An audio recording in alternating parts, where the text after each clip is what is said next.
El título del mensaje es A ti no te guía un mapa, te guía el creador del universo. Y voy a leer 2 Samuel capítulo 18, versículo 1 en adelante. Dice, David reunió a los hombres que estaban con él y nombró generales y capitanes y les dijo, yo iré con ustedes. Pero sus hombres se opusieron terminantemente e insistieron, no debe ir. Si tenemos que salir en retirada y huir, aunque maten a la mitad de nosotros, no cambiaría nada para las tropas de Absalón. Es a usted al que buscan. Usted vale por 10.000 de nosotros. Es mejor que nos ayude desde la ciudad. Es mejor que nos ayude desde la ciudad. ¿De qué manera David podía ayudar a sus soldados desde la ciudad? ¿De qué manera? No te olvides que en aquel entonces los medios de comunicación eran muy precarios. Hoy sería mucho más fácil. Los medios de comunicación, los sistemas satelitales de vanguardia hacen posible que un general del ejército pueda acompañar a sus soldados o a sus tropas desde el cuartel general, detrás de un escritorio. Pero en la época de David eso era totalmente imposible.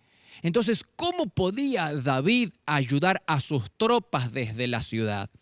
¿A qué se referían los soldados cuando dijeron ayúdenos desde la ciudad? Evidentemente la ayuda que ellos estaban reclamando era una ayuda espiritual. No podemos olvidarnos que David era un hombre de la presencia, un hombre de unción. Su comunicación y su comunión con Dios eran excepcionales. Era un hombre lleno de Dios, totalmente rendido, absolutamente entregado a Dios.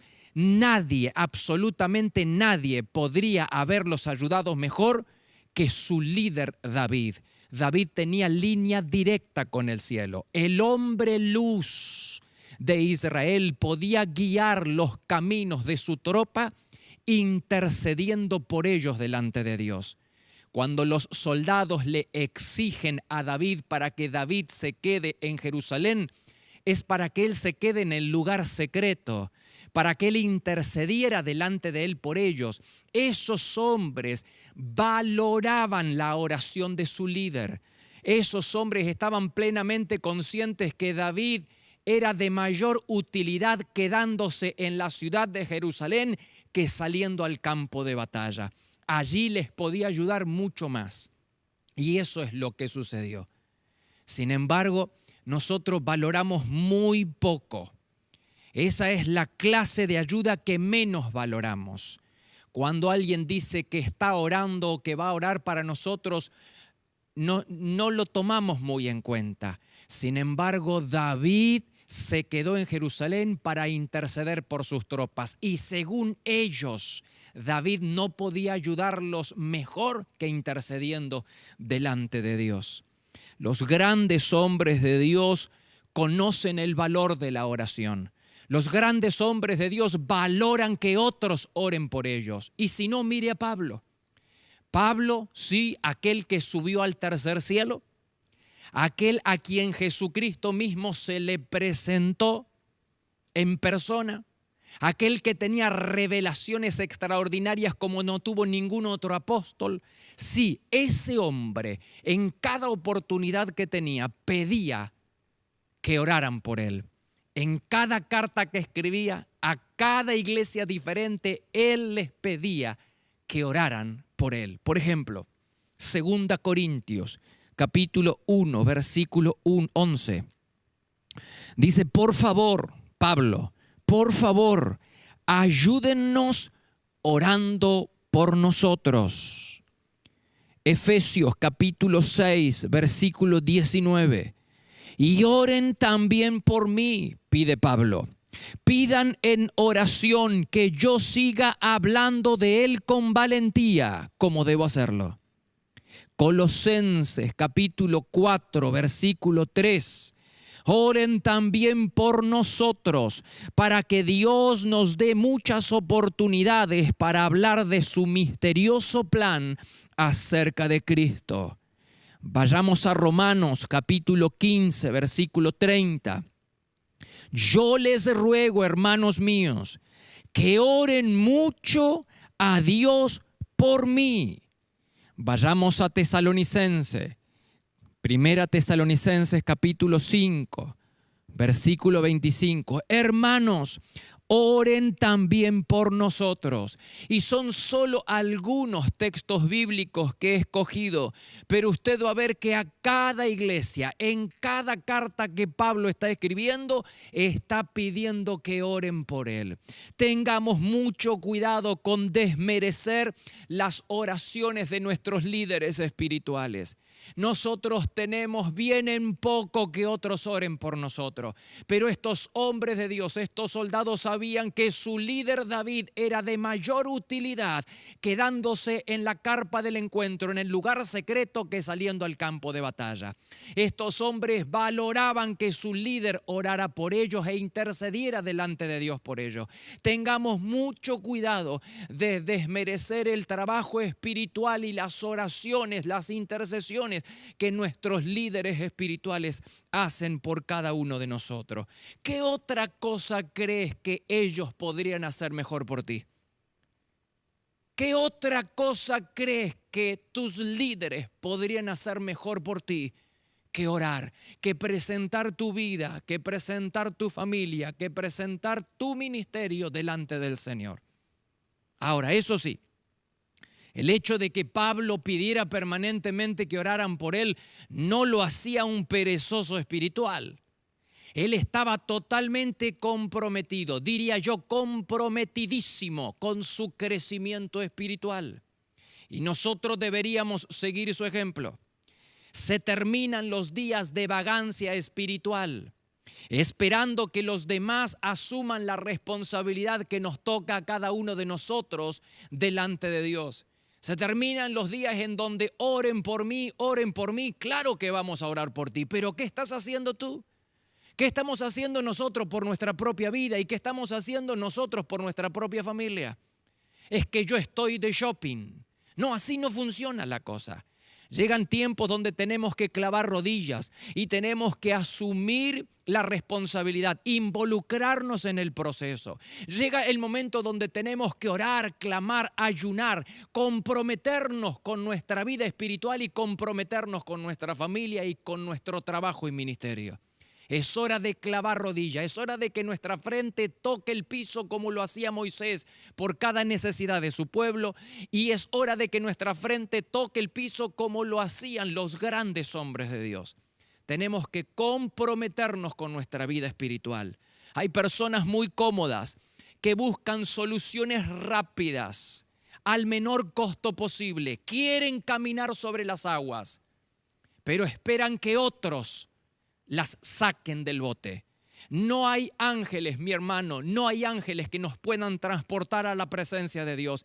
Ese es un esfuerzo que tenemos que hacer cada uno de nosotros. Por eso Dios le dijo a Moisés, sube y espérame. No hay ángeles que puedan transportar a los perezosos espirituales. Necesitamos comprometernos. La oración de nuestros líderes vale y no tenemos que desmerecerla. Pero también tenemos que comprometernos nosotros mismos con nuestra vida espiritual, levantando la carpa del encuentro todos los días, cada día, y encontrarnos con el Señor.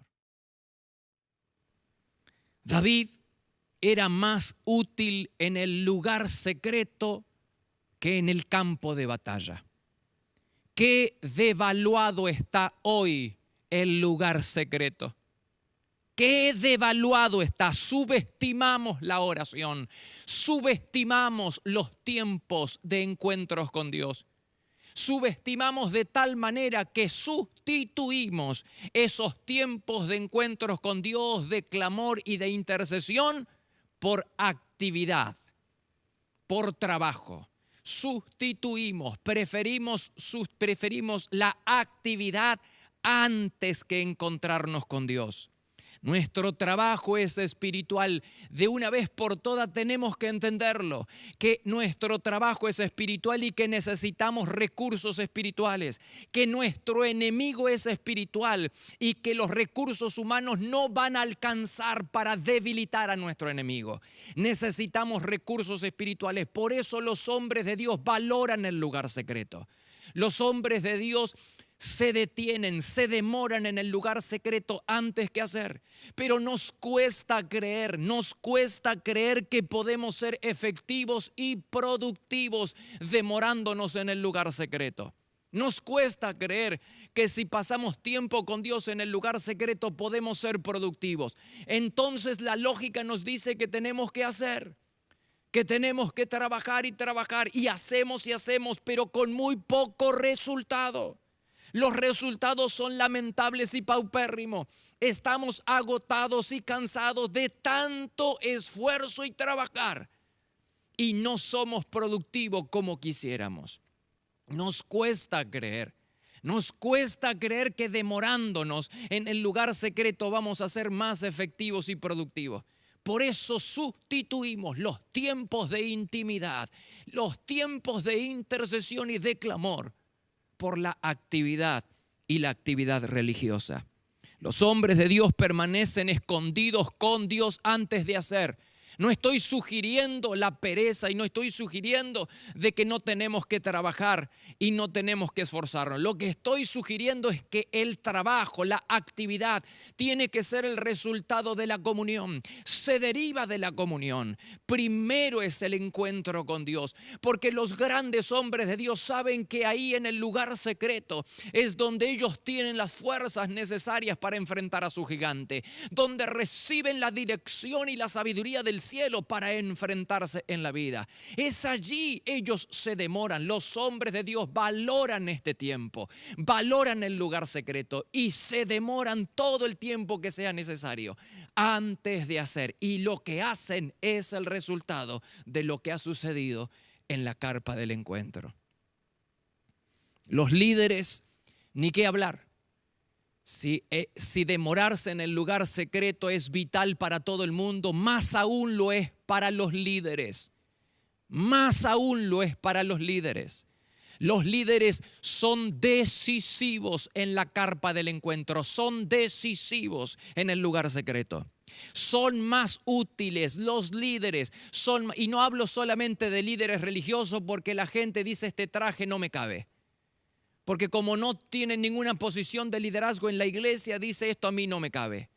Estoy hablando de líderes. Un papá, una mamá es líder. ¿Dónde? En su propia casa. Todos en más o en menos tenemos autoridad sobre otras personas, en el trabajo, en la sociedad, en la iglesia. Los líderes son decisivos en el lugar secreto. Son más útiles postrados ante Dios que peleando en el campo de batalla. ¿Necesitas más pruebas bíblicas? ¿Necesitas además de la de los soldados que le exigen a David que se quede en Jerusalén en el lugar secreto e interceda por ellos? Usted ayúdenos desde la ciudad. ¿De qué manera podía David ayudarlos desde la ciudad? Se está refiriendo a una ayuda espiritual. ¿Necesitas más pruebas bíblicas? Pues entonces vayamos a Éxodo capítulo 17. La Biblia dice allí en el verso 9, Éxodo 17, 9. Entonces Moisés, los pongo en contexto, los amalecitas estaban luchando contra los israelitas. Entonces dice el texto bíblico, Moisés le dijo a Josué, elige algunos hombres y vayan a pelear. Yo me voy a parar mañana en la cima de la colina, sosteniendo el bastón de Dios en mi mano. Josué obedeció. Cuando Moisés levantaba sus brazos, Israel ganaba la batalla. Pero cuando bajaba sus brazos, Amalec comenzaba a ganar. Es sorprendente la estrategia que utiliza este hombre de Dios llamado Moisés para obtener la victoria sobre los enemigos, sobre los amalecitas. Es sorprendente. Él le dice a Josué que elija algunos hombres y se vaya al campo de batalla y pelee contra los amalecitas, mientras él se va a la cima de la montaña para interceder delante de Dios por su pueblo. Cualquiera de nosotros exigiría que el caudillo y el líder esté con nosotros peleando en el campo de batalla. Pero en las cosas espirituales suele ser muy diferente.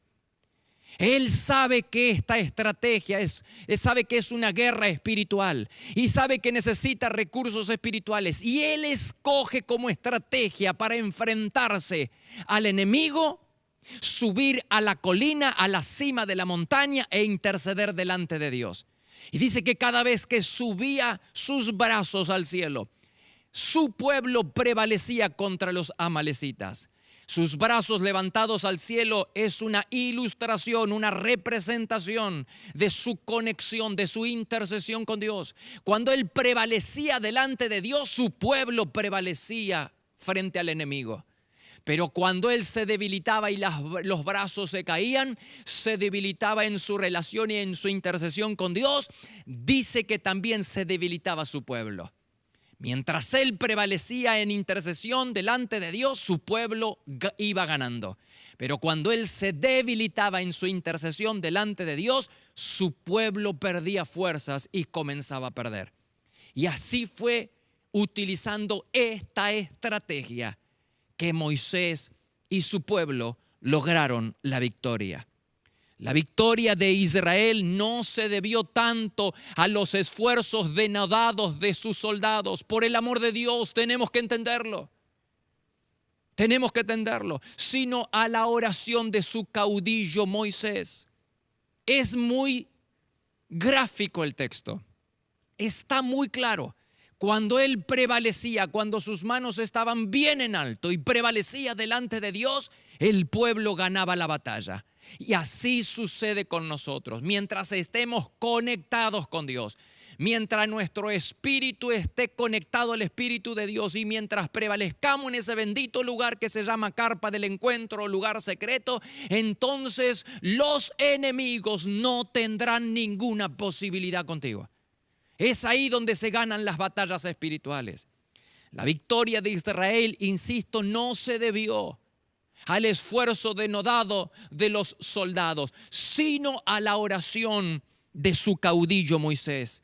Y es ahí, las batallas espirituales se ganan en la cumbre del monte de la oración. En ningún otro lugar un líder será más importante. En ningún otro lugar un papá, una mamá será más importante para traer bien sobre sus vidas y sobre la vida de su familia que estando en el lugar secreto. Las batallas espirituales se ganan en ese bendito lugar.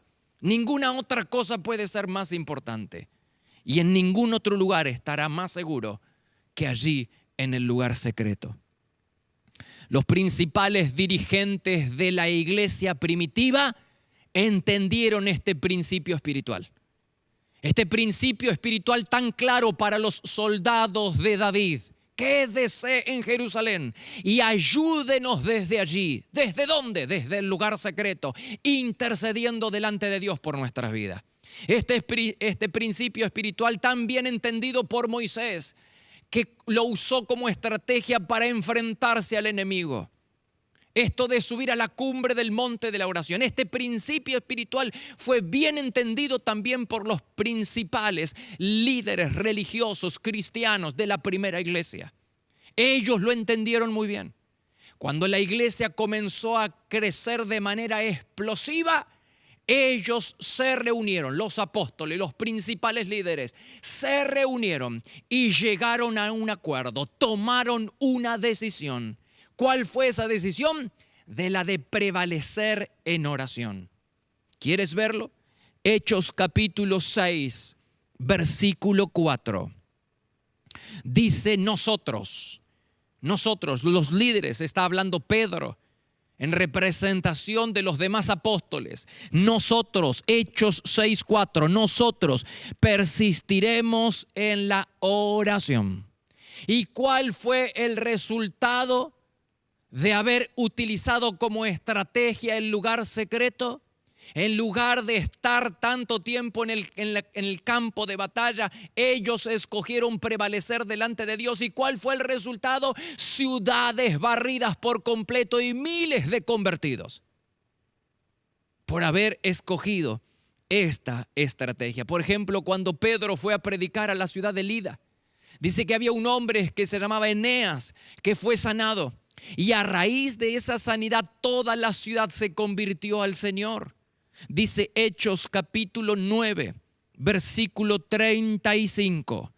Todos los habitantes, lea bien, todos los habitantes, se está refiriendo a la ciudad de Lida, todos los habitantes se convirtieron al Señor. Toda una ciudad a los pies de Cristo. ¿Porque vieron un milagro? No te confundas.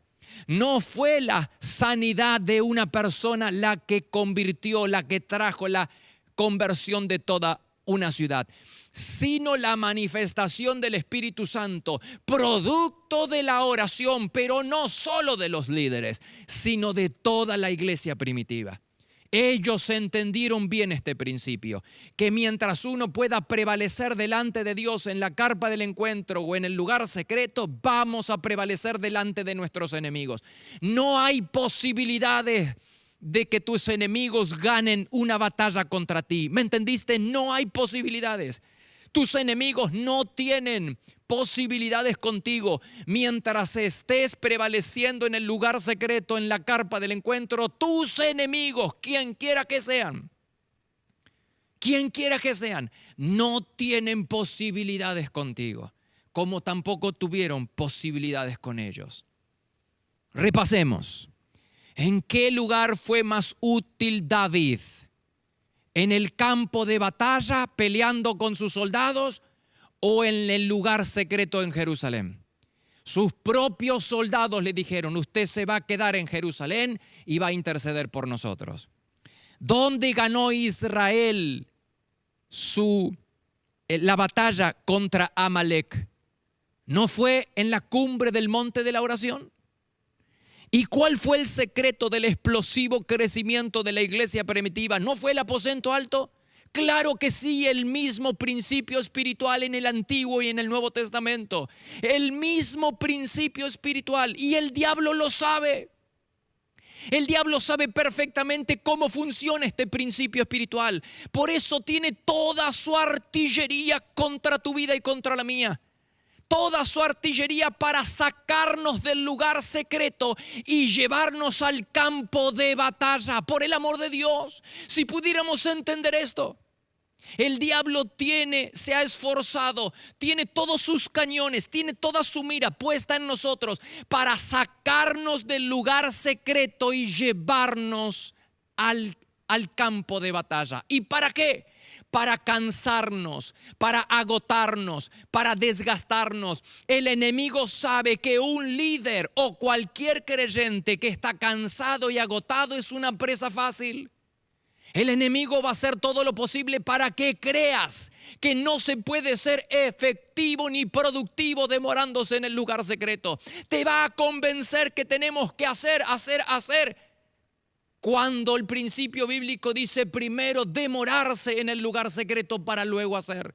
Y él va a intentar sacarte de ese bendito lugar para llevarte al campo de batalla y para agotar tus fuerzas, para cansarte. Y ahí serás presa fácil del enemigo. ¿Te quedan dudas? Quiero apoyarlo bíblicamente. Dice 2 de Samuel capítulo 21. Presta mucha atención. 2 Samuel capítulo 21, versículo 15. Los filisteos estaban en guerra con Israel. Y cuando David y sus hombres estaban en lo más reñido de la pelea, a David se le acabaron las fuerzas y quedó exhausto. El David que no está allá en la carpa del encuentro, en el lugar secreto, sino que está en el campo de batalla, quedó cansado y sin fuerzas. Sigamos leyendo. Un descendiente de los gigantes había acorralado a David y estaba a punto de matarlo. Pero Abisai llegó al rescate de David y mató al filisteo. Entonces los hombres de David declararon: no volverás a salir con nosotros a la batalla. No volverás a salir. La segunda vez que se lo dicen: no volverás a salir con nosotros a la batalla. ¿Por qué arriesgarnos a que se apague la luz de Israel? Estos hombres están plenamente conscientes que el enemigo quiere a su caudillo, quiere a su líder. Ellos estaban plenamente convencidos que si muere el líder se apaga la luz de Israel. Por eso Absalón, la estrategia de Absalón, su hijo, para derrocar a su padre era matar a un solo hombre. Absalón, su hijo, quiere un solo hombre. A David, él sabe que si David muere, toda la nación estará a sus pies.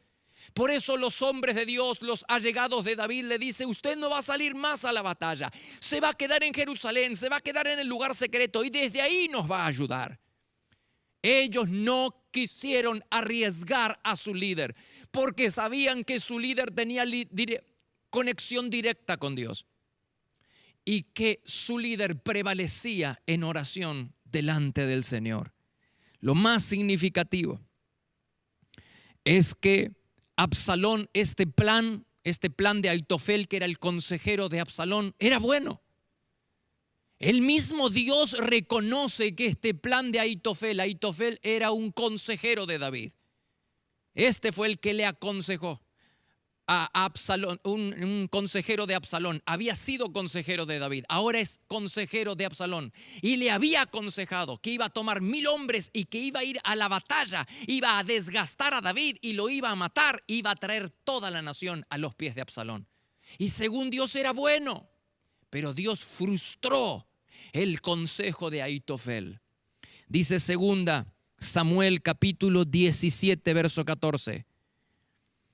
Porque Dios había ordenado que el acertado consejo de Aitofel se frustrara. Pero lo más significativo de esto, hermanos y amigos, Dios frustra el consejo de Aitofel, que era bueno para Absalón. Le aconsejaba a Absalón salir con 1000 hombres, ir detrás de David, cansarlo, agotarlo. Este es el trabajo del diablo: agotar a los líderes y agotar a todo el mundo en el campo de batalla. Era bueno, pero Dios frustró ese. ¿Por qué lo frustró? Porque David había orado en el lugar secreto. Había prevalecido, dice la Biblia en 2 Samuel capítulo 15, versículo 31. Más tarde, David supo que Aitofel se había unido al grupo de traidores que andaban con Absalón. Entonces David dijo: Dios mío, te ruego que eches a perder los planes de Aitofel. Dios mío, te ruego que eches a perder los planes de Aitofel. Y así sucedió. El lugar secreto fue decisivo para poner fin a la rebelión de Absalón. El lugar secreto, David se valió del lugar secreto para prevalecer delante de Dios. Y Dios, en respuesta a la oración de David del lugar secreto, frustra los propósitos de Aitofel. ¡Qué claridad! El diablo insiste en sacar a su líder y casi lo consiguió. Porque dice que David sale a la batalla, en una oportunidad sale a la batalla y ahí es donde lo cansan y se pierde las fuerzas y estuvo acorralado por un gigante y estuvo a punto Israel de que la luz de Israel se apagara. Estuvo a punto el diablo de frustrar toda una nación y los propósitos de una nación porque un hombre creyó que podía ser más útil en el campo de batalla que en el lugar secreto. Entiéndase bien, hermanos y amigos, entiéndase bien. No estoy fomentando la pereza. No estoy fomentando la inactividad. Estoy diciendo que no se puede salir al campo de batalla. Estoy diciendo que no se puede enfrentar la vida cada mañana. No podemos salir y enfrentar el día sin antes haber obtenido recursos espirituales en el lugar secreto. Porque vas derechito a ser agotado y vas derechito a ser carne de cañón del enemigo. Por el amor de Dios. Lo primero, dijo, hay una sola cosa por la que vale la pena preocuparse Jesús. Y estaba hablando del lugar secreto, estaba hablando de la relación de intimidad con Dios, de desarrollar una relación personal íntima y de largo alcance con el Señor. Es ahí donde nosotros obtenemos la fuerza, es ahí donde obtenemos la sabiduría, es ahí en el lugar secreto donde obtenemos nosotros la dirección. Es ahí, estos hombres de Dios descubrieron el secreto estuvo en el lugar secreto. Wow. La pregunta a contestar para terminar es la siguiente. ¿En qué otro lugar podremos ser de mayor utilidad sino en el lugar secreto? ¿En qué otro lugar podremos ser de mayor utilidad? Sea cual fuera el problema que tengas, sea cual fuere la necesidad que tengas o la necesidad que tengan tus seres queridos. ¿De qué otra manera podrías ayudarlos mejor que demorándote en el lugar secreto? ¿De qué otra manera podrías ayudar a tu esposo que está en necesidad, del que estás orando para que venga a los pies de Jesús? ¿De qué otra manera podrías ayudar a tu familia, papá, mamá? ¿De qué otra manera podrías ayudar a tus padres? ¿De qué otra manera podrías ayudar a tus líderes? ¿De qué otra manera podrías ayudarte a ti mismo? ¿Y de qué otra manera podrías ayudar a Dios a extender el evangelio y a extender el reino de Dios, sino demorándote en el lugar secreto? Dímelo. ¿De qué otra manera puedes ser efectivo y productivo, sino demorándonos? Esta gente descubrió el secreto. Aprendamos la lección de estas personas, aprendamos la lección de aquellos hombres que hicieron historia y que conquistaron el corazón de Dios. Para ellos el secreto estuvo en el lugar secreto. Los soldados de David le dijeron, usted se nos va a quedar en Jerusalén y desde allá nos va a ayudar. ¿Desde dónde? Desde el lugar secreto. Usted se queda en la presencia de Dios y le pide a Dios por nosotros. ¡Wow! Esas personas sí que valoraban las oraciones de sus líderes. Lo tenemos a un Moisés que utilizó como estrategia subir a la cumbre del monte para derrotar a los amalecitas. Y tenemos a los principales líderes religiosos de la primitiva iglesia que tomaron una decisión. La decisión fue de prevalecer en oración. ¿Qué decisión tomarás tú? Qué importante, iglesia, qué importante es que aprendamos a levantar la carpa del encuentro y hacernos al hábito de estar con Dios todos los días. Yo sé que puede costar al principio, yo lo sé que puede costar, pero a medida que vas caminando con el Señor y los vas conociendo, vas a ver que esto es algo placentero. Vas a ver que esto es nutrición para tu espíritu. No vas a querer salir de ese lugar, no vas a querer perderte ninguna cita. Al principio puede ser difícil, pero hazte al hábito de orar, de levantar ese bendito lugar llamado lugar secreto, carpa del encuentro, y también de hacerte al hábito de orar todos los martes a las 6 de la mañana. La iglesia levanta su aposento alto, tan crucial e importante como hemos visto hoy, que es estar en ese bendito lugar. Si quieres prevalecer en la vida, tendrás que prevalecer en el lugar secreto. Si quieres que tus gigantes no tengan posibilidades contigo, entonces necesitas prevalecer en oración delante de Dios. Espero que tomes una decisión, que cada uno de nosotros, que la iglesia toda, siga detrás de estos pasos, de tener a Dios en primer lugar y de hacer del lugar secreto lo más importante de nuestra relación con Dios, lo más importante de nuestra vida. Que Dios los bendiga a todos.